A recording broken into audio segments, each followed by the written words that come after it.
So recently, in my review of the TECNO Camon 30s Pro, I asked, what is the S for? And then I discovered it's just the wireless and reverse wireless charging, the Helio G100 processor, and some other pretty cool stuff which you can find in my review of that phone. And then after that, I discovered there is also the regular Camon 30s, not the Pro, like just the regular Camon 30s. And then I'm thinking, what really is this one for? I checked online for some information about this phone and I practically found nothing. Even on TECNO's website, it's not listed. You will only find this phone, the TECNO Camon 30s Pro there. Even on GSM Arena, there was no information about it, nothing anywhere. So I decided I was going to get the phone, which I actually did.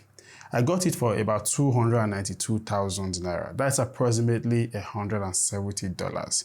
Now I got with me here the Celestial Dark color with 6 gigs of RAM and 128 gigs of internal storage.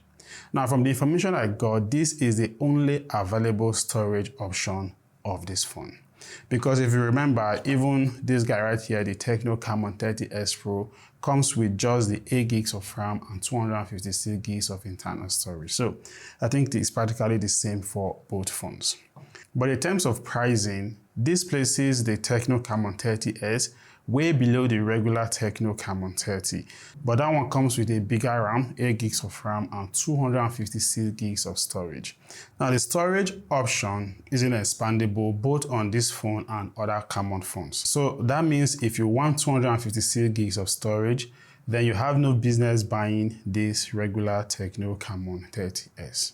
So there you have it, the very first reason why I think the Camon 30s was launched, to provide users with a lesser storage option at a lower cost. Now when it comes to build quality, the Camon 30s seems to be made of a plastic frame and plastic rear. But I kind of love the finishing that they gave to this phone. It's quite detailed and really thoughtful.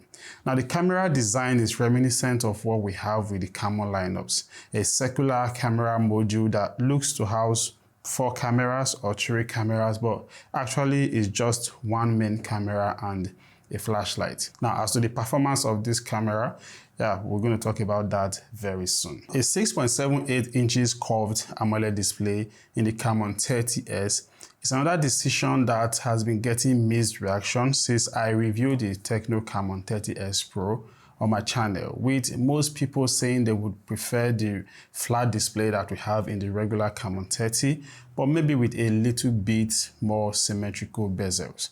But as far as I'm concerned, whether it is curved or not, the Camon 30s display is very vibrant. Colors are very sharp, and because it's a 1080p panel, you can watch YouTube videos up to 2K quality. It also has a 120Hz refresh rate, and you can notice it everywhere when you are using the phone. Now, other noticeable display specifications includes an on-display fingerprint scanner and a Corning Gorilla Glass protection from scratches. I could not really confirm if it has an IP rating, but I guess since the TECNO Camon 30s Pro has an IP53 water and dust rating, that applies to the regular Camon 30. And then also we get NFC here, even though it is not mainstream in our location right now. So compared to the regular Camon 30, the only difference between the Camon 30s and the Camon 30 will now be the curved display, which, like I said before, is a hit or miss, obviously depending on personal preference. Now, another elephant in the room that needs to be addressed is the Helio G100 processor. Though it's a newer processor compared to the G99 that we have in the regular Camon 30, it is just slightly better, not significantly better, as you can see from this nano review comparison showing right now. It is the same processor we have in the more expensive TECNO Camon 30s Pro, and here are the Geekbench and Antutu scores comparison for both phones. Now, for me, I really don't understand TECNO's choice of their decision to go with same processor for both phones, because honestly, at this point, if I'm someone who is not so freaked about wireless charging, I don't see any reason why I would pick the Camon 30s Pro over the regular Camon 30. Well, in terms of what the G100 can or cannot do, it can most definitely handle all of your basic smartphone operations smoothly. However, when it comes to gaming, it can handle all of your high graphics games like Call of Duty Mobile at medium graphics and very high frame rate. So yeah, when it comes to gaming, you can game on this phone, but will it overheat when you are gaming? Well, not really, at least not to the extent where you will get worried. Now, another reason why I won't be in a hurry to choose the Camon 30s Pro over the regular Camon 30 is because both phones sport the same 50 megapixel Sony IMX896 camera sensor and also a depth sensor. As expected, the camera captures really great photos with good details. The processing is also very impressive. In portrait mode, it separates the object properly from the background. However, what I quickly noticed is that in the gallery app, there is no AI eraser in the editing mode. Obviously, that feature is reserved for the more expensive Camon 30s Pro model. Now, videos can be shot at 2K quality, and because the camera has OIS, footages appear more stable than it would normally have been, mostly in 1080 pixel quality. No, my money is 120 million. Now, unlike the TECNO Camon 30s Pro that has a 50 megapixel selfie camera, for the regular TECNO Camon 30s, we actually have a 13 megapixel selfie camera. And I would say the selfies are pretty good also. Images appear sharp and the processing is also very good. Now, here is what videos at 2K quality looks like for the front-facing camera. What do you think about the quality? Just as usual, let me have your thoughts in the comment section below. And then also, there are other nice and useful camera feature functionalities in the camera app that you can test out when you eventually get yourself one of this phone. Now, let's talk about software and software experience. Android 14 and HIOS version 14.5 is what runs on this phone. Now you see that lack of information I talked about regarding this phone, it particularly hurts because now I can't confirm to you if this phone will be getting 2 years of Android software support like we have with the TECNO Camon 30s, which of course is stated on their website, so that definitely is confirmed. And for me, software support will always be a deal breaker because if I'm going to be spending so much, almost 300k on the phone, I really want to know what I am getting and what I am not getting. However, the UI looks very clean, even though there are still some bloatware applications that serves you ads even when you are not using the phone or when you haven't even opened those applications. You can just uninstall them anyway, which is a good thing. There's also no AI speech enhancement when you are making or receiving calls like we have in the TECNO Camon 30s Pro. So obviously the TECNO AI branding on the packaging of the Camon 30s is just limited to Ella.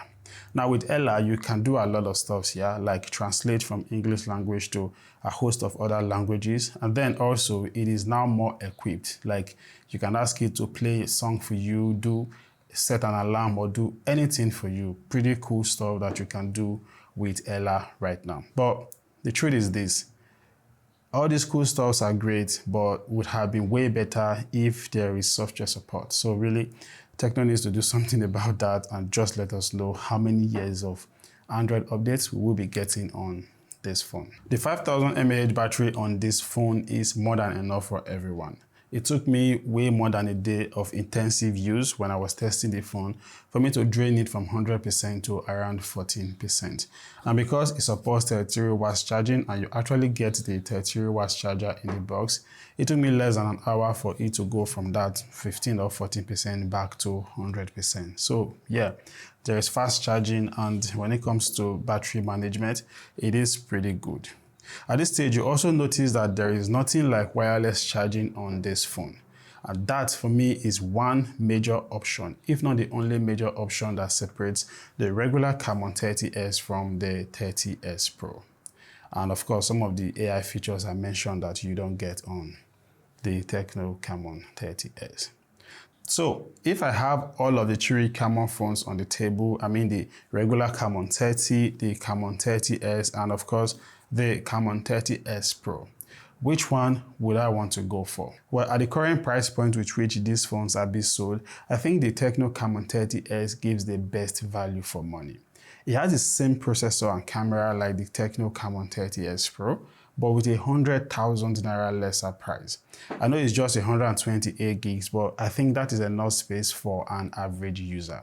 Now, I will only choose the regular TECNO Camon 30 if I really don't like curved displays. Otherwise, like I said before, I think this is like the best value for money when it comes to what you get and what you're paying for. But if you feel different about this analysis, just let me have your thoughts in the comment section below.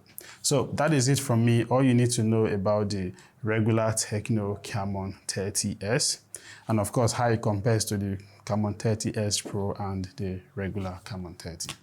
Thanks for watching. I would see you in my next video. Peace out.